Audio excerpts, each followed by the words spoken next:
ഓട്ടത്തിനിടെ tourist ബസ്സിന് തീപിടിച്ച് വൻ ദുരന്തം ഒഴിവായി. തിങ്കളാഴ്ച രാത്രി 8:45 പെരുവന്താനത്ത് വെച്ചായിരുന്നു സംഭവം. കാഞ്ഞിരപ്പള്ളിയിൽ നിന്നും വളകോടേക്ക് പോകുകയായിരുന്ന ബസിന്റെ പിൻഭാഗത്തെ ടയറിന് സമീപത്തുനിന്നാണ് പെട്ടെന്ന് തീ ഉയർന്നത്.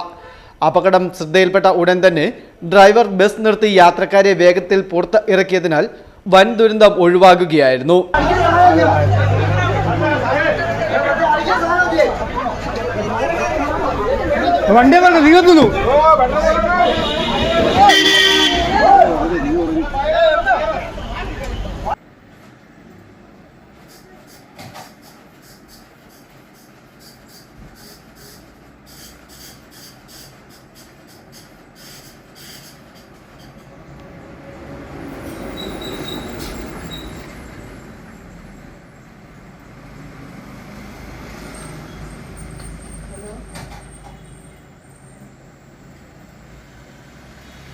ദേശവാസികളും ഉടൻ തന്നെ ഓടിയെത്തി സമയോചിതമായ ഇടപെടൽ നടത്തി തീ അണയ്ക്കുകയും ചെയ്തു.